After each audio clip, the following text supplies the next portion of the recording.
Ladies, gentlemen, people with awesome taste, and you know that because you're subscribed to me, how are you? Sorry I haven't done a video in a while. I've been moving, and moves suck, and they're terrible, and no one really likes them. But it's happening, and that's why I haven't done a video for a few days. But now, hey, let's make some time for that.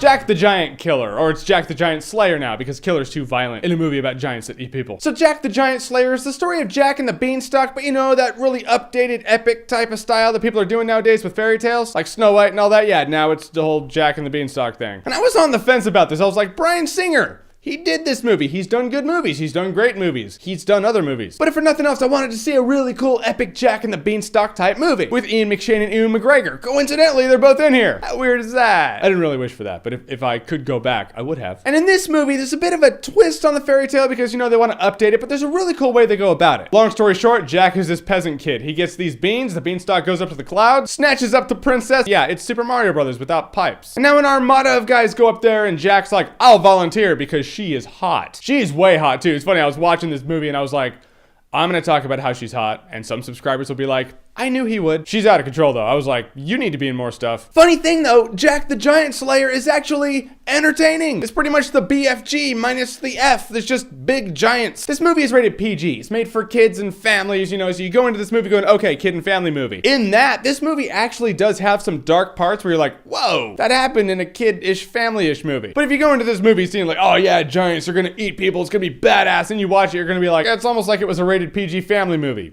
Which is what it is. The movie's not without flaws. Generally speaking, everyone did a really good job in the movie. There are a couple of things in the movie though where I was like, why is that? Just, that's it. Why is that? Stanley Tucci's in the movie. He does a good job in the movie. I understand they're supposed to be the dick, but you know, he's just the dick. Then something happens where you're like, okay, that's why you're in the movie. Until then you're like, why are you the dick and why do you have Salacious Crumb over here doing his thing? This dude, I was like, you're a cartoon. The giants look like cartoons, and in that you're like, I wish the CGI for the giants was a little better in this movie, but at least they didn't act like cartoons. This guy acted like a cartoon. Yeah, let's phantom edit him out if we can. But as for the giants looking like CGI, I do get why they do. I mean, there was a part of the movie where I was like, it would be cool if these giants were played by people. For the most part, they're not so absurdly out of control to where you couldn't have people in makeup look like them. A couple of them would be stretches, but for the most part, you'd be fine. But if these things looked realistic, like they were people in makeup, and kids watched it, they'd be scarred. They did that to us in the 80s with Legend. I was never the same. So I get in them going, yeah, it's okay. If it was Jack the Giant Killer, maybe we could have people in makeup. But it's the Giant Slayer. In the end, I had a good time with this movie. It was a really cool take on Jack and the Beanstalk. Everyone did a good job except for Salacious Crumb. You're gonna have fun, you're gonna have adventure, and you're actually gonna have a really cool throwdown at the end. I was like, yeah, this is like the kids' Helm's Deep right here. If any kid was ever like, but mom, I want my Helm's Deep, they have it now. They can purge the fixation. I will say Jack the Giant Slayer or Killer, or whatever you want to call it, is a good time, no alcohol required. Watch it, love it, and tell your kids that shit's real so they'll do what you say. So at this point, I feel like you have seen Jack the Giant Slayer now, so have you seen it? What did you think about it? Whatever you thought, comment below, let me know. And we're back on track now. You will have videos regularly. Sorry about the 5-day hiatus. I hope you enjoyed the reruns in the meantime. And as always, if you like what you've seen here and you want to see more, click right here to see more.